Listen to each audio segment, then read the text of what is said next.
Welcome back to BHAW Radio. This is episode 51. I'm your host, Brian Rowan, and I'm here with always Ty Reedy. Awesome. What's up, B-Ron? Yeah, today we're welcoming on Casey Smith. He's a class of 2013 graduate, born and raised in Midway, Utah. Coming out of high school, he was a state champ, wrestled for the prestigious Wasatch High School. He's currently serving as a civil affairs officer, and he's known around the Army wrestling crowd as the nicest guy in history. Welcome to the show, Casey. Thanks, man. No, happy to be here, Brian. Awesome. Well, so what's going on? You know, we got several requests for you to come on the show, and I was like, man, I feel bad because Casey texted me like 6 months ago, and I don't think I texted him back. So apologize for that. But it wasn't related to this. It was just checking in, man. But no, dude, stoked to be on because I don't know. It's no secret. Like I didn't crush. I'm not an all-star college wrestler, but it's been super cool to, just watch some of the guys and I mean, whether or not you kill it in the wrestling, or I think we all kill it in the wrestling room, one day or another, but whether or not you kill it,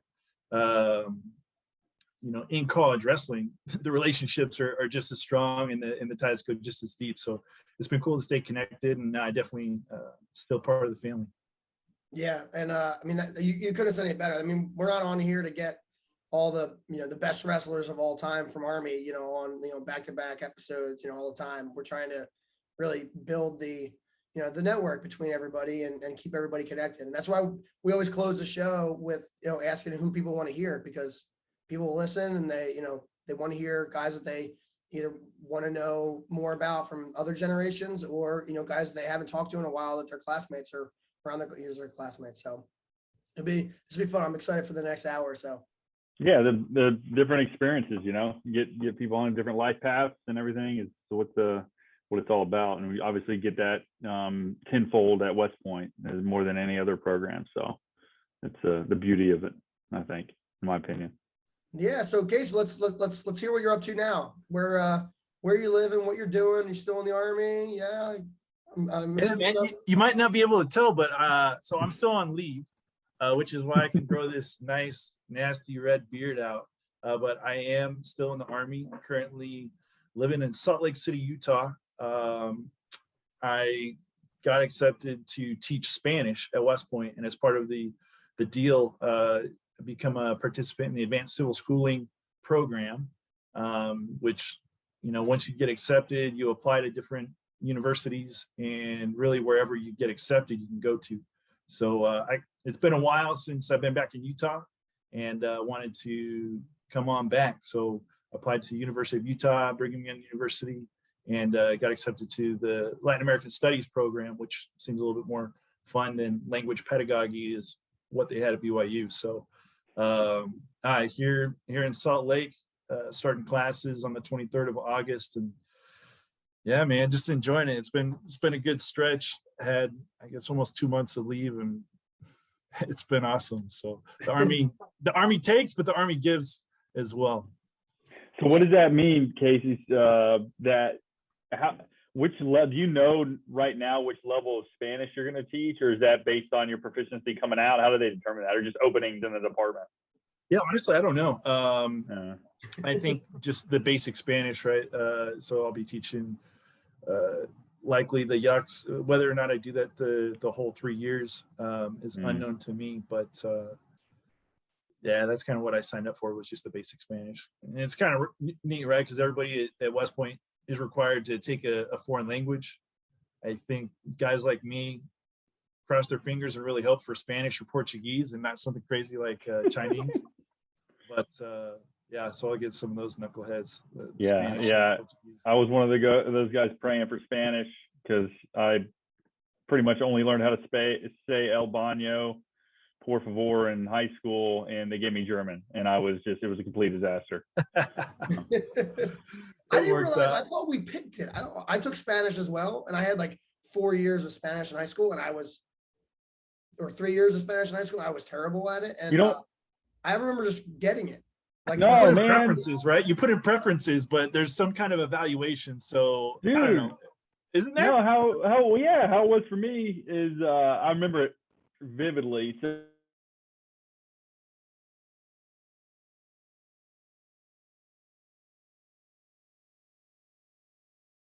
something's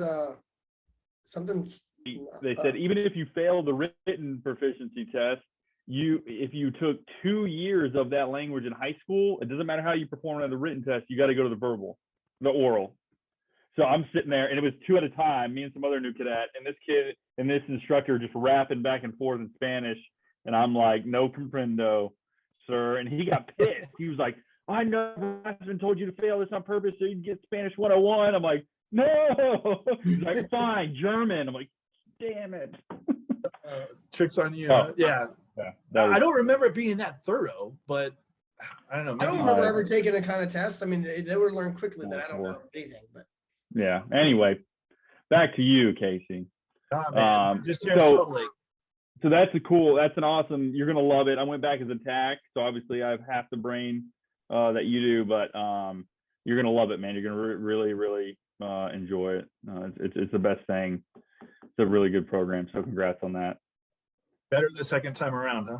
A little bit more it's nice to be on the other side of the door for sure. No doubt. But hey, so let's now that we've kind of covered where you are now, let's go back to the beginning and tell us about your upbringing in Utah, kind of how you got brought up, and then obviously introduced into the sport and how you kind of grew from there.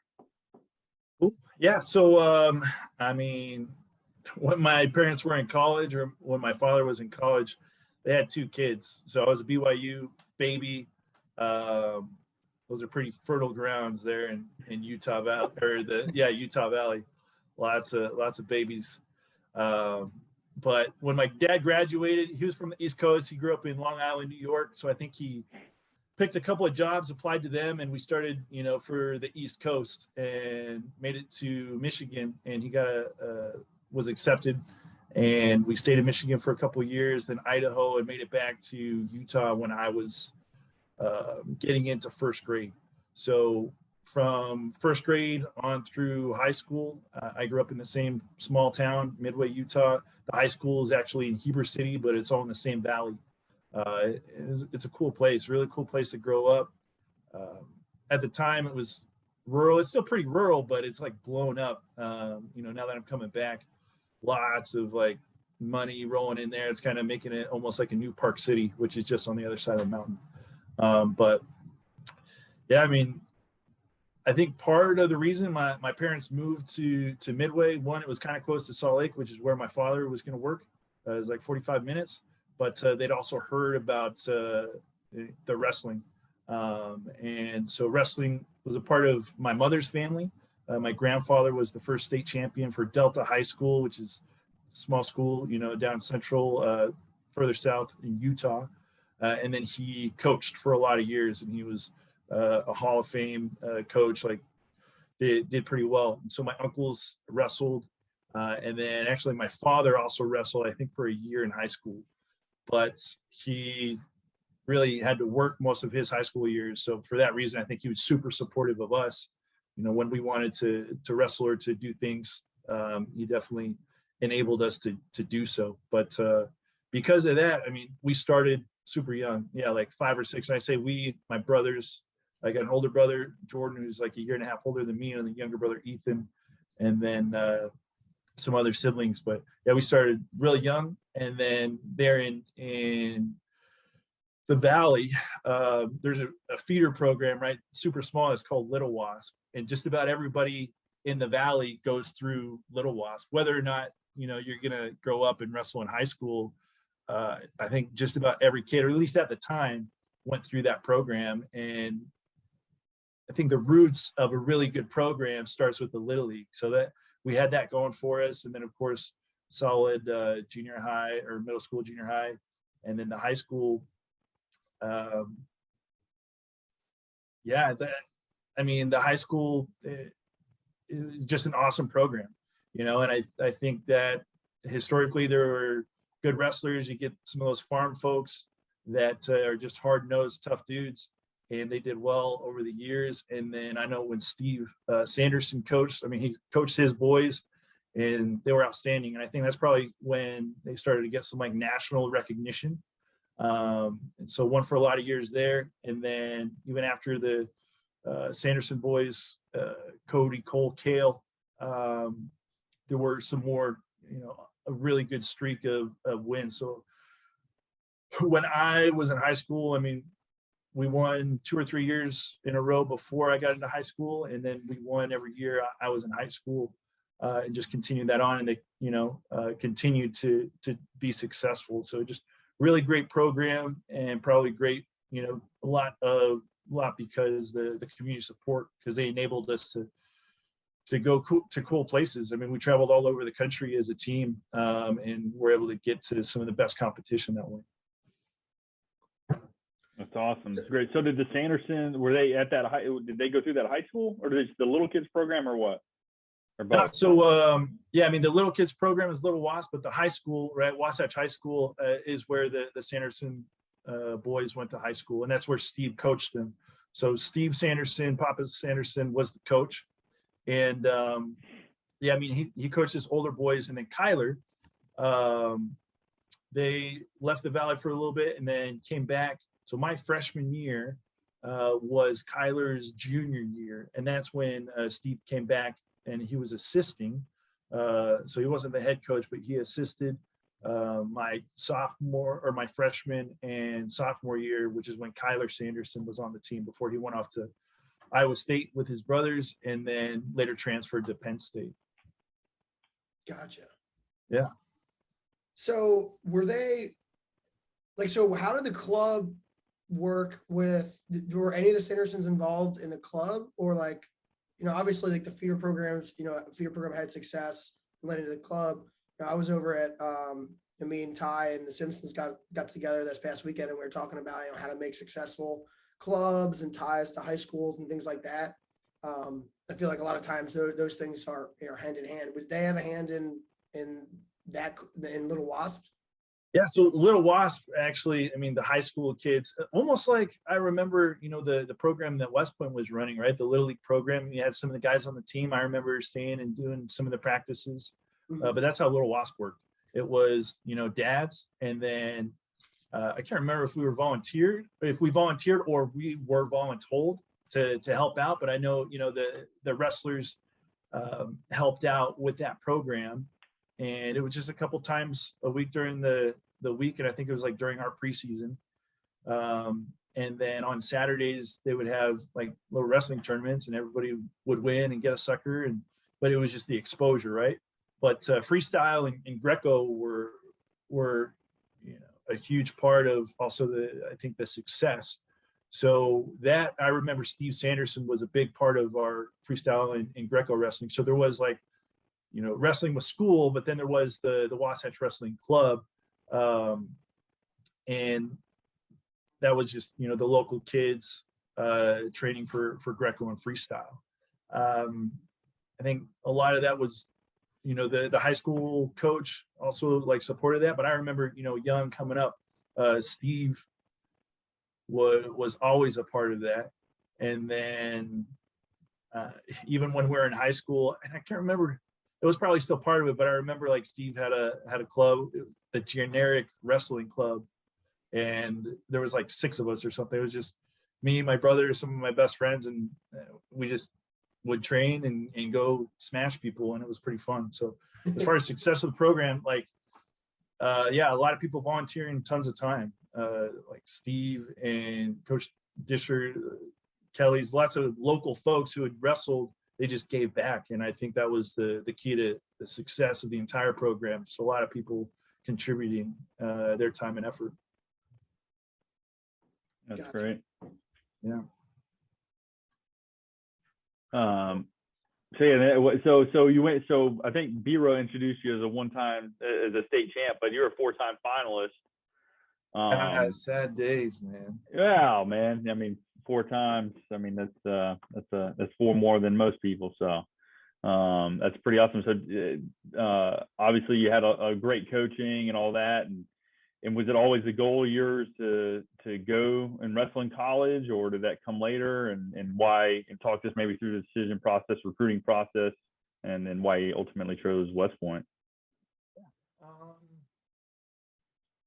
Yeah, I mean, I think throughout my high school experience and before high school, I was watching Kale and Cody, like I was watching the boys that went through the high school, and it felt fairly attainable, to like wrestle at the next level. And then, fortunately we had success. And I say we, like my brother, the Salazars, there were some of us, or a couple of us, that went and wrestled in college afterwards. And I guess to go back to it, it seemed attainable, and that just helped with confidence. And so when we were competing, let's see, to get into it, I'll go back to when I was like in 8th grade, 9th grade, or whenever Caleb was going to win his 4th NCAA championship. I think it was in Albany, New York, Albany or Rochester. But my dad took my brothers and I back to New York to watch Caleb win his 4th, which was awesome. And while we were there, we went to his old stomping grounds on Long Island, and he also took us up to West Point. And we took the tour and went around. And I remember him getting into an argument with the tour guide at the chapel. They were trying to argue with what was the biggest organ in the northern United States, or something. I don't know, in the United States, something like that. But it was cool. So that was the first exposure. So I knew about West Point, but didn't really think about going until my sophomore year. Ran into Billy Maldonado, who was assisting for Coach Barbie, and he was an ISU guy. He was an Iowa State guy. So I can't remember if he came over to Steve or, but talked to him, and that was my sophomore year. And then started getting recruited later, and I met, Coach Barbie. I think was really good. Just sending little letters or checking in, but I didn't meet him until my junior year at the national tournament, like the junior nationals. It was in Pittsburgh that year. I think it's in Virginia Beach now, but met him. And I remember always feeling like I had to prove, like, hey, I really want to do this. So like getting a little nervous and wanting to perform well, because I knew he was going to be there. But it went well, and I had the opportunity to visit. I think my first visit may have been the Summer Leader Seminar. And they got me in super late, but I was like, I don't know, and so they got me into the Summer Leader Seminar, which I imagine they still do, but it was just like a 2-week period to check West Point out. And I remember driving in on the bus, and you got all these like kids just excited for West Point, and I don't know, lots of smart nerds and interesting cats. But there I was, and it was cool to just see West Point, and interact with some of the students that were there doing their summer thing. So really positive first impression. And then I wanted to, get back, and I can't remember if Summer Leader Seminar was first or if I went to the camp, but, talked to my parents and was able to go to the camp. And that was solid, just to be there with some of the boys. So we were talking earlier about Austin Milster, and then the Simpsons. Most of the Simpsons, except for Willie, they were graduated before I got there, but I met them at the camp. And like John Anderson, I remember John Anderson teaching at the camp. So, I mean, that was also really nice, just to connect with some of those older guys, and of course, super solid group. So that started my recruitment process, and then was able to make it back, and they put me up on a recruiting visit with Bob Haichu, who we were talking about. So shout out to Bob Haichu. Shout out to Bob. Bob. And yeah, just again, really good experience. And I remember like Nate Tababin and Fig. What was Fig's name? Ferguson. It wasn't Fig. It was Ferguson. I was like, Scott Ferguson. I was like Ferguson, Featherstone, one of the two. Featherstone, like all the boys. Nando, like just, yeah, man, it sucked me right in. So I was stuck. So, I mean, I think I got some letters to other places, Maryland, Cornell, some other spots, but they sucked me in pretty tight. And that was the only place that I wanted to visit, the only place I really wanted to go to. So it sounds like you, I guess it's funny because I feel like we know each other. And I put these docs together, all these questions, and I'm like, I don't know anything about people, but no, it sounded, because I was going to say like, oh, was it a culture shock of you coming to West Point? But it sounds like you knew exactly what to expect going to SLC or whatever, the summer. SLS. Yeah. And then, Yeah, but they only show you the good stuff, right? I mean, they're really nice to you there during SLS. And I think I knew, you watch the videos and you hear about the cadet in the red sash and different things. But I was put at ease a little bit because like the day before we reported for Beast, we had a little barbecue. And so I remember meeting Rudy and Kirk Landon and like my entire class there. And so when we were going through Beast, of course, some of us were in the same platoon or we were close, but these were guys that you just hung out with the day before. And so we had that initial connection. And so, when you're getting yelled at or when you've just gotten your hair cut and you're feeling naked and afraid, like you could look around and wink at those guys and everybody had a pretty upbeat spirit. So that was cool. Sure, there's a culture shock. I remember waiting in line, the lady in front of me, like said something under her breath about my needing to have a haircut because I had my hair kind of longer because I can't have it now, right? But I had it longer and was just living my best life, and then that was gone. So maybe a little bit of a shock there, but nothing too unexpected. Gotcha. Yeah. So we overlapped the first 2 years, and then you moved on to pursue the Mormon Mission. Talk to us about that process. Applying for it, deciding where to go. I think a lot of several of the listener questions that we had were tied to details on the Mormon Mission because a lot of times you hear of people doing it, but you don't really ask the details. So if you could talk about that for sure, we want to. Yeah. So Church of Jesus Christ of Latter-day Saints. By the time that it was time for me to go, it was already pretty built into the system. I think guys started going probably mid or late 80s, early 90s. And I think just like culturally or at the time or traditionally, let's say that, yeah. So traditionally they were leaving after their yuck year, after sophomore year. And so that was just my plan. And because guys had left West Point, generally learned a new language, returned, had success, the process was pretty easy. So I just had to indicate that that's what I wanted to do. And I probably told my TAC, and then I remember having to talk to like the battalion commander or whatever, but it was like, that was a requirement of the process because you were resigning. And so you had to check those boxes, but it was always, hey, I'm leaving with the intent to come back. And that definitely made it a pretty easy process. Nobody was trying to like talk you out of it. It was a little hard because it was tough to leave the boys. I mean, it was a solid 2 years, really solid group. And then also like, I was getting a little bit better when it comes to wrestling, like you're improving. So it was kind of hard to leave, but that was always the goal, right? It was to go and to serve a mission. And so that's what I was able to follow through and do. As far as,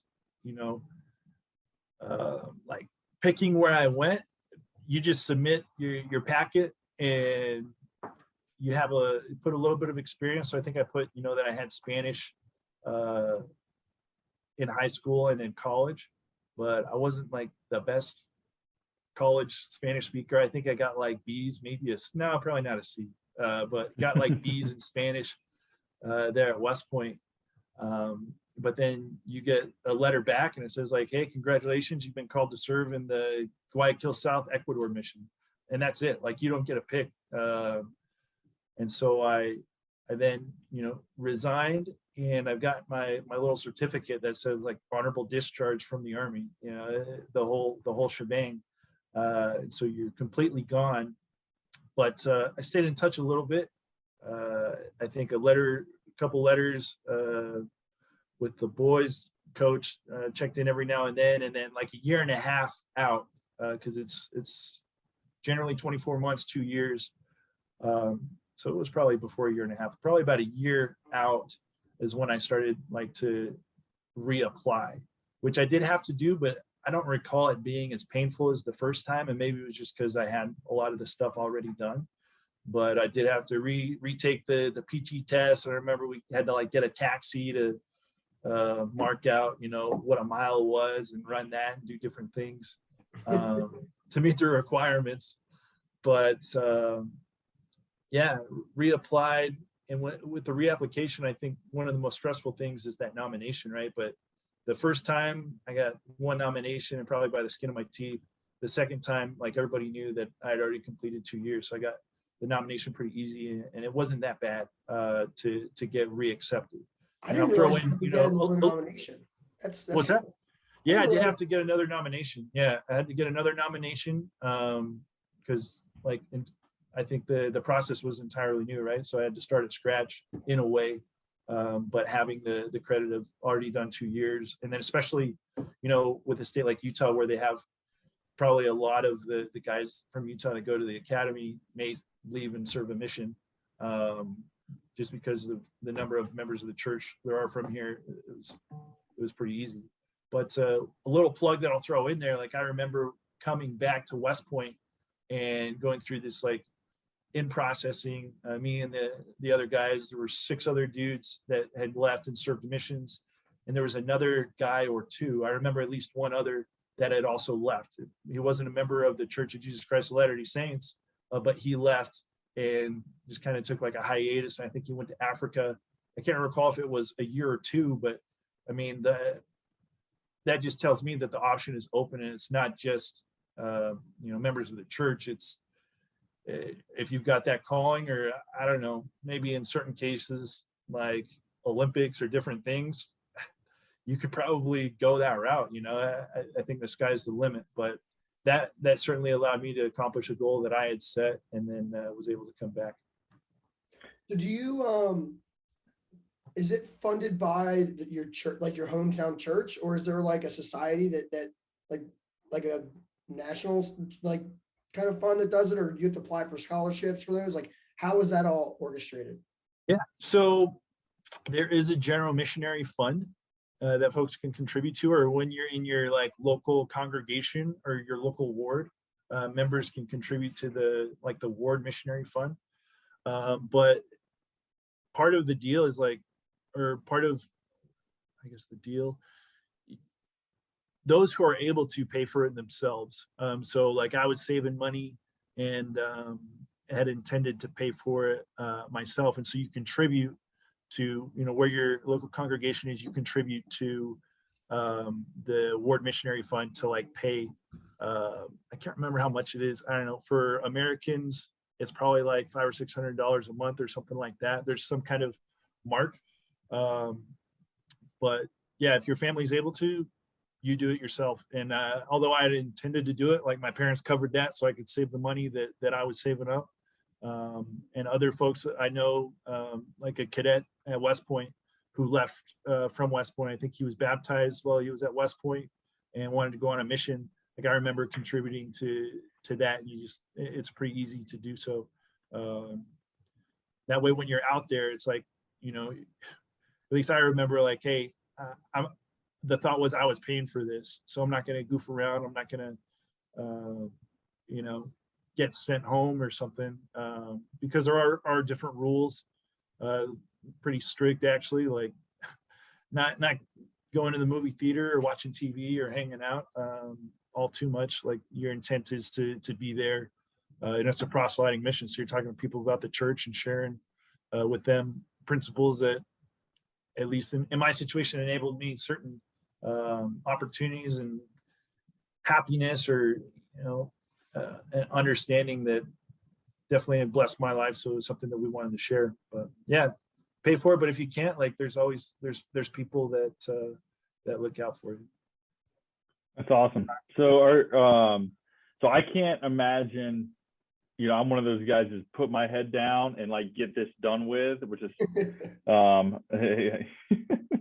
but so did you have any second thoughts? Like you get out, you're down in South America, you're getting your tan on, growing your hair back out, you're like, ooh, this is kind of nice.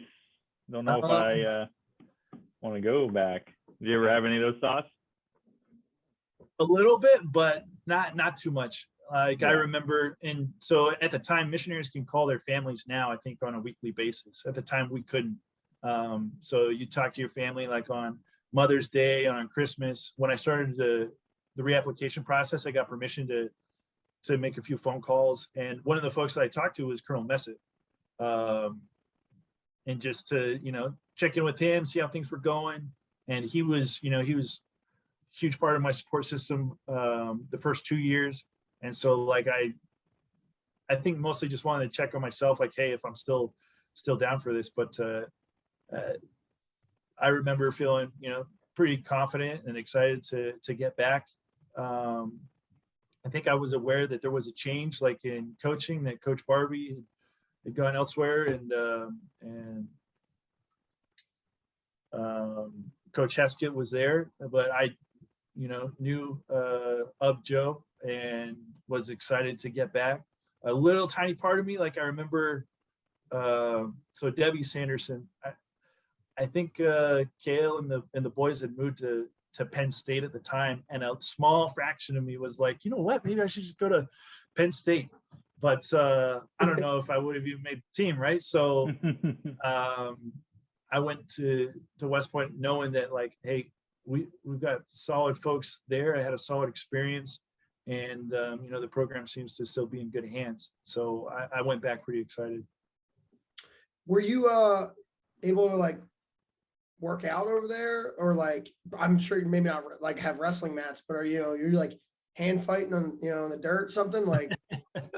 I mean, part of the missionary schedule is like you wake up and you work out. I think like it's a prescribed schedule, right?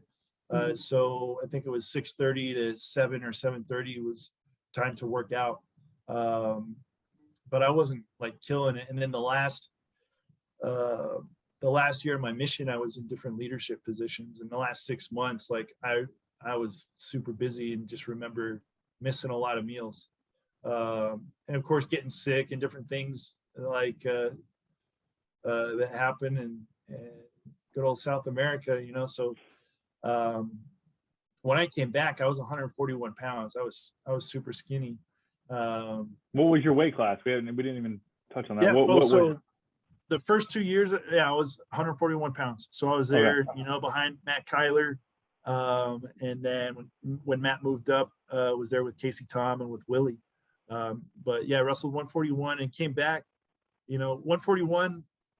I was always like a pretty tall guy. I think I was probably 6 foot by then, even. And so it was starting to be a little bit of a stretch. And so I would have liked to be big, but I came back super skinny. And I remember coming in and introducing myself. And I think I was a walk-on. But in my mind, like I was never off the team. I just walked in, and I still knew Raph and the other boys who were freshmen when I was a sophomore, and they were now seniors. So it was super comfortable. But I remember Paul Young, he was like, hey, like go do some pull-ups. Let's see what you got. And I think I did 3 or 4 pull-ups. So I wasn't in the best shape, but I guess I probably could have done a lot better.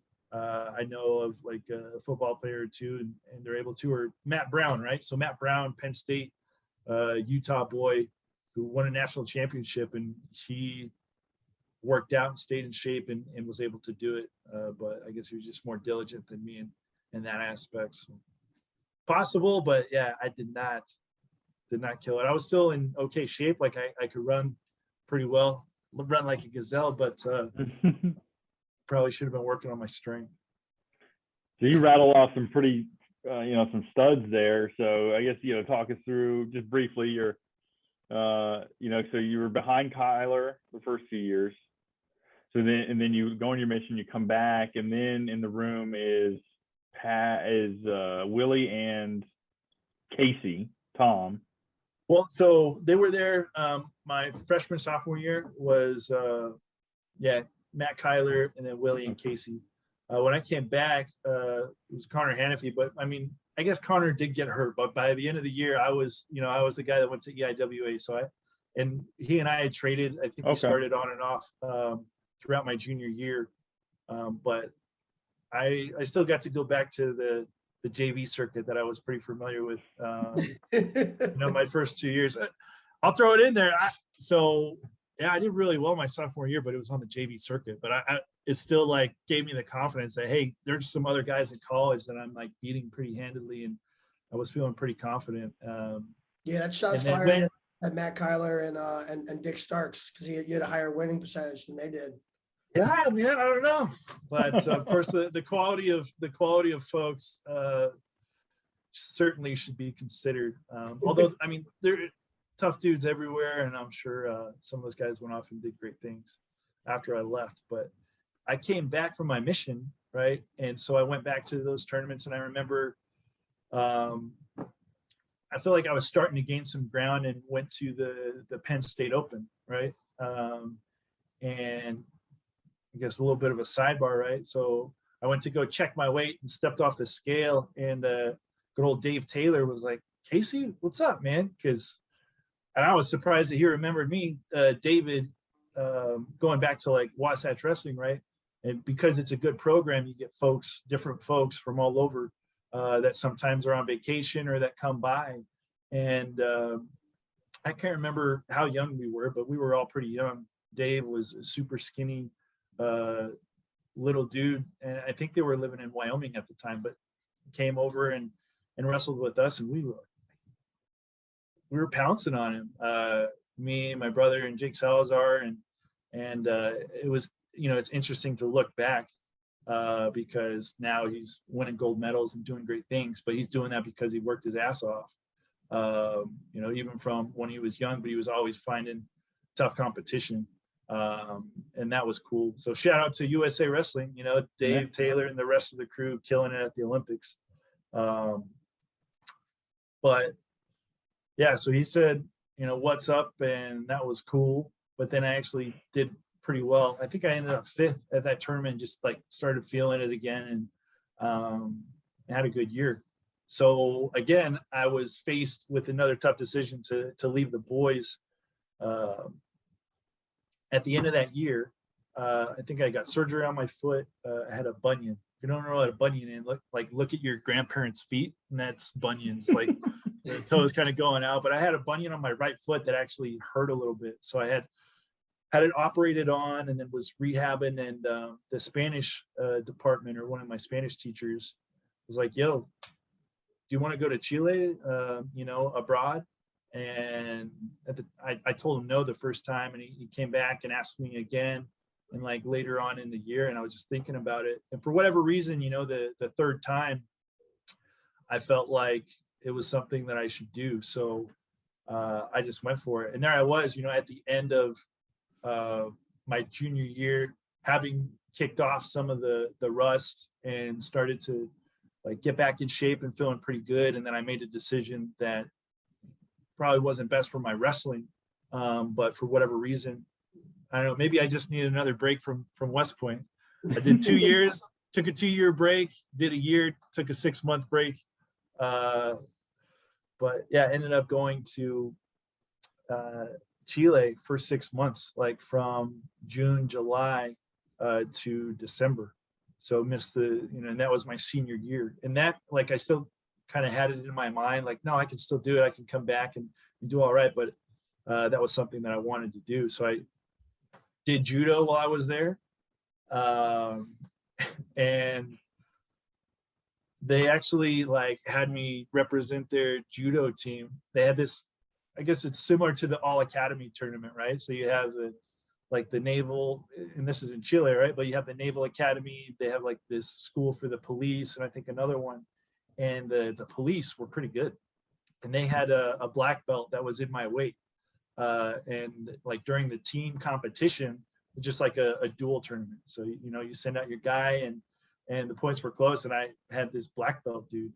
And cool thing about judo is it's pretty similar to wrestling. There's a couple things that you can't do that with judo that you can do with wrestling, but like somehow we got down on the ground. And I just kind of like wrapped him up, did the little octopus thing and just wrapped my little clutches around him and like ended up beating him. But a reason for that little tangent, was a couple weeks before that.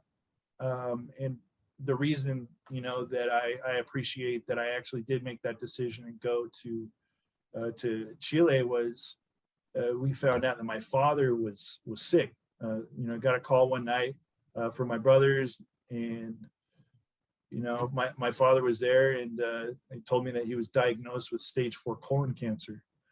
And so, being far away, but of course, even if I was at West Point, I would have been 2,000 miles away. So wouldn't have been able to do too much. But I just remember kind of like, hey, I need I need a story to tell. So like beating this police officer, cadet, black belt was a little bit of a story, and it was kind of fun to laugh about because I was actually able to go back to the United States. The way the Chileans do it, right? They're opposite hemispheres. So they kind of take their winter break there in August, September, or they had a break in August and September. So I was just going to have 3 weeks to travel and to go around. But I was able to go back and be in Utah and be home when my father like started chemotherapy and started the process. Why things happen, I don't know, but like I'm a religious person. I pray, and for whatever reason, I felt like it was a good idea to go. And I will always appreciate like those 3 weeks that I had at home when my father started the process. Because then I went back to Chile, finished up the semester, and it was awesome because I had one that helped contribute to the academy in some way. People treated me really well, and it was just a great experience. Then went back, finished out, and graduated. My father at that time was getting pretty sick, but he was able to make it out, make it to my graduation, and then make it to my brother's wedding before he passed. But he passed when I was at basic officer leader course in Fort Benning. I guess I made it home, right? Another blessing. He was getting sick, but had a break, or I can't remember if I like just told him that I needed to take a break, but made it back in time to be with him for when he passed. And to get to the brotherhood a little bit, it was hard to leave on my mission because I love those guys like Rudy Chalednik and Josh Sandhouse, Rob Swan. I could list them all off, right? It was super hard to leave those guys. I love those guys. And then coming back and being adopted into the family again, or at least to the class by Jordan, Tom, and the rest of the crew. But it was those guys, like Rudy, and another shout out to Christian Snook, that from the grapevine they just heard out, and they were the guys that reached out. And I know, with Mike Gorman's story that I happened to listen to as well, similar experience, just the guys showing up and reaching out and being present. And now, it may go years without hearing from some of these guys, or some guys that, with these I need to probably call and see what they're doing, see what they're up to. But the relationships that you establish and solidify while at school, they last forever, and that's a real thing. And it was nice to feel that, at a time that I needed it. And I'll never forget that. Those guys reached out when they needed to, and still doing great things. And so that, it was tough, but just kept going. Went back to Fort Benning, and continued on the Army route. So you branched infantry? Actually branched armor, and they Okay, changed that, 'cause right? they- I think it was like a yeah. year or two before I graduated. The armor guys went from being at Knox to Benning. So went to Fort Benning, finished A Bullock, and then it was nice that when you're at Benning, you can kind of sneak on to different courses like Ranger School, a lot easier. So although I was armor, was able to get that slot, go do the Ranger School thing, and then it just set me up for a better time when I did report to my first unit and thereafter. And where was that? Were you skinnier after the Mormon Mission or after Ranger School? So I was skinnier after the Mormon Mission because like my gut actually went in, because after Ranger School, I remember like standing in this pond. My little brother came up and I don't know if, I guess a food baby is the appropriate term, but I had this super skinny arms, just malnourished, but I had like a little bit of a gut, and just standing like in the river, just like looking down at my torn and decrepit body. But yeah, a little bit more of a belly after Ranger School than after my mission. So where'd you post? Yeah, so first post was Fort Lewis, Washington. Okay. Highly recommend that. Fort Lewis was awesome. And I don't know, maybe we can get into it a little bit, but we've already gone for a long time. But it was kind of hard to finish up at West Point and also leave, knowing that there was a war going on. And 2007, when I first got there, was like when the surge was going on. And just a part of those first 2 years, it was expecting and knowing that you were going to go into combat, and then choosing to leave, and in a way feeling kind of like, oh shoot, I'm like peacing out when my friends, my brothers, are going to potentially go into harm's way, and here I am like doing something else in Ecuador.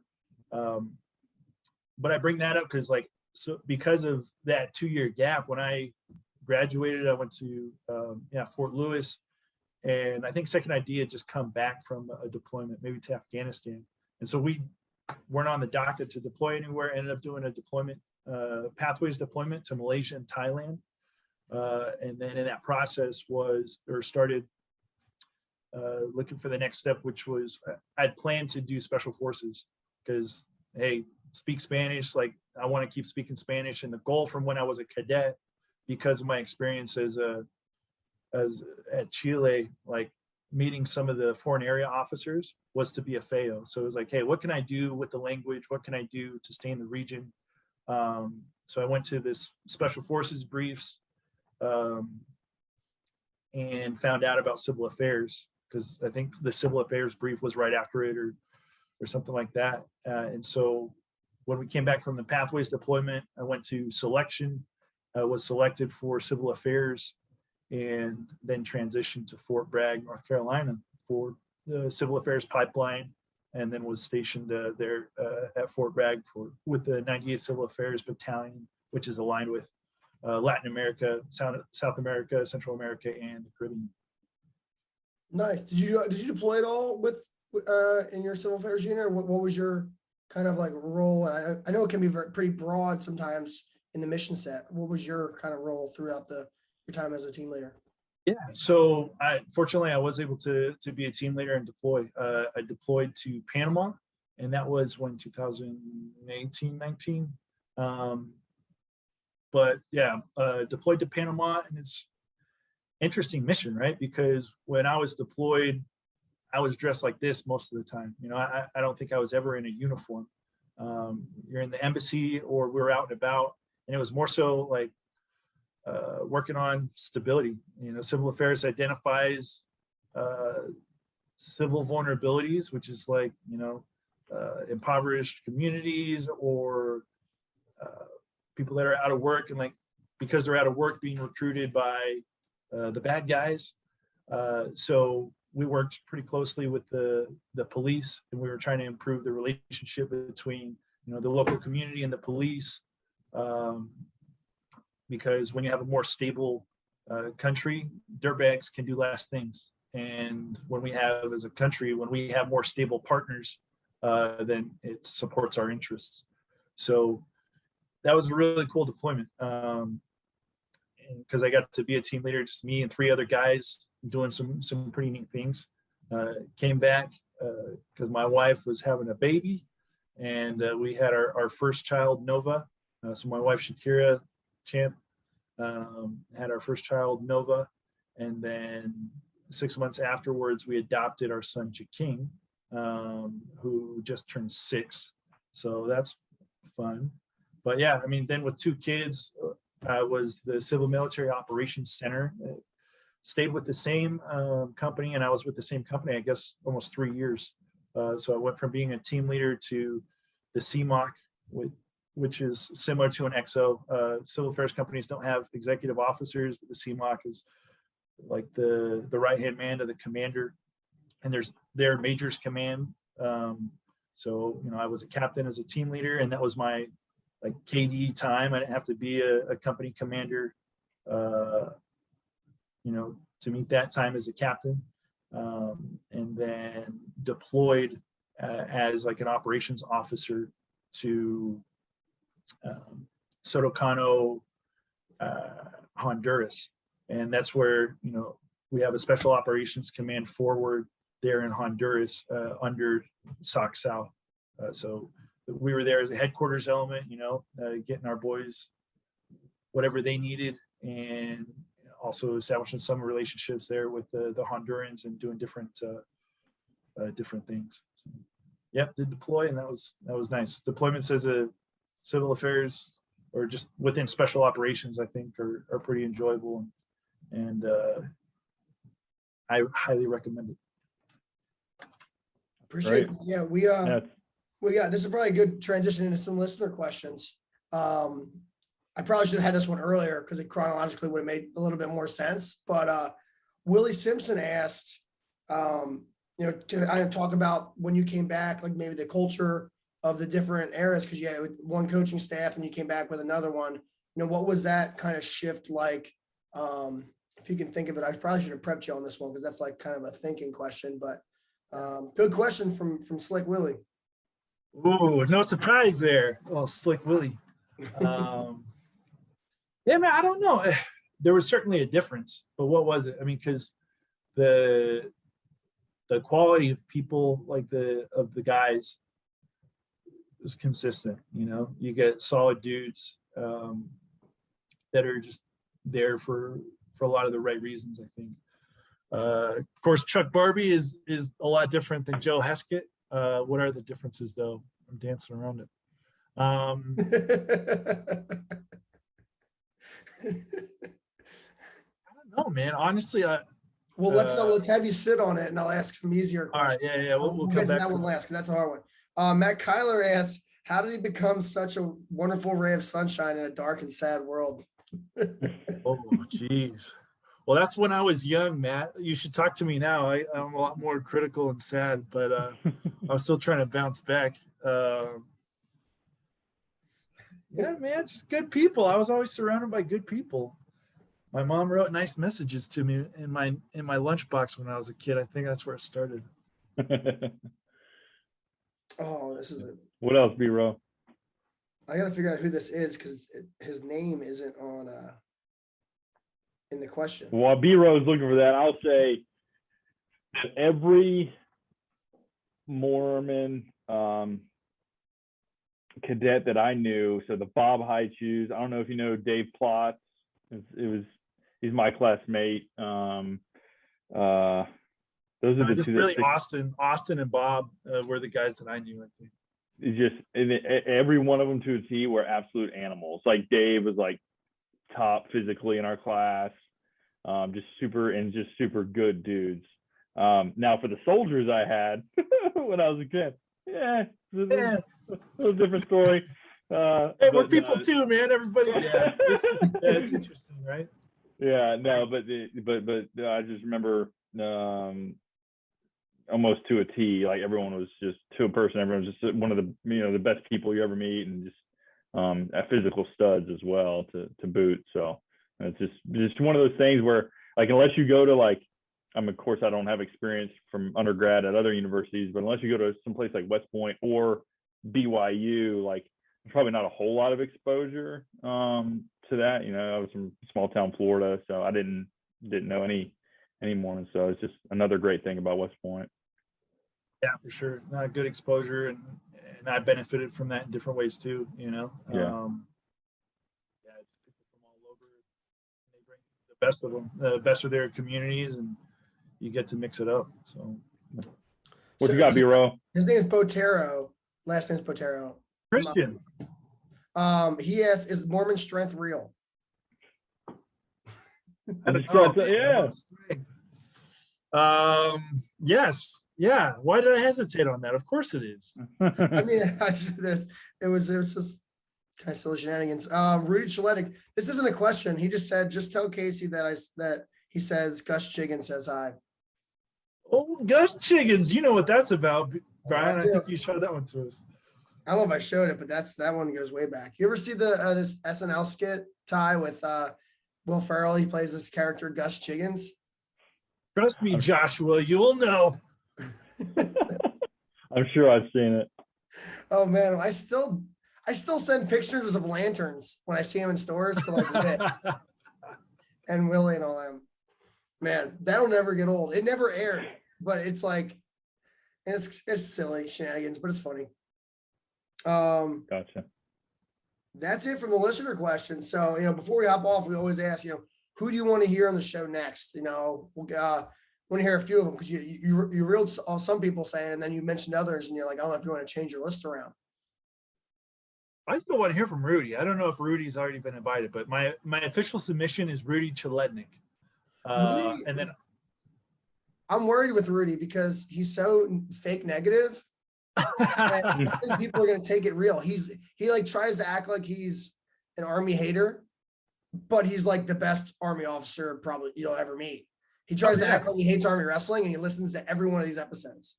So, I'm afraid. Dude, serious. I think Rudy will be all right, dude. He's the man, and I think I don't know, maybe he's more mature now. Maybe he's still a goofball, but still, he's my final answer. Does Coach Barbie, does he get an invitation? We're working on a time. We're working on a time right now. He's actually he just messaged me back like this weekend, but we're trying to figure out time because he's out on on the West Coast time, not on vacation. So we're trying to organize a time here in the next couple of weeks to get his recorded. Other honorable mentions in this order: Ryan Mergen, Christian Snook, and Richard Starks. I'm giving you a whole list, but It was Ryan Mergen's prep school coach. I take some of the credit in him being how awesome he is. hey, yeah, Ryan's cool, man. Great dude. No, good pick. I like that one. Awesome, yeah. Well, awesome, Casey. Great talking. Yeah, thank you so much. Thanks for getting me on here, connecting the old long gray line. And Brian, I'll try and go back to your question, right? What was different? I mean, you had different faces, some different technique, maybe, but the cool thing about an institution like West Point is it is a long gray line, right? You get a lot of really quality people.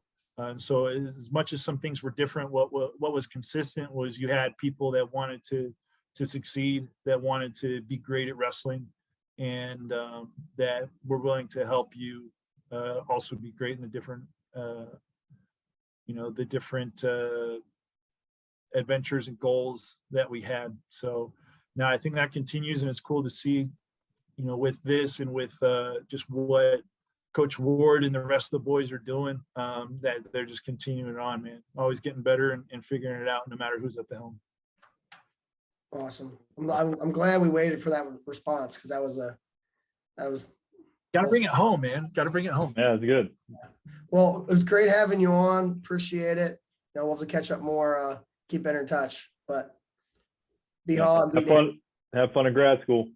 All right. Hey, thanks, Ty. Great to meet you a little bit better. Yeah. And Brian, as always, thanks, man. Love you, dude. Keep it up. You too, man. Later.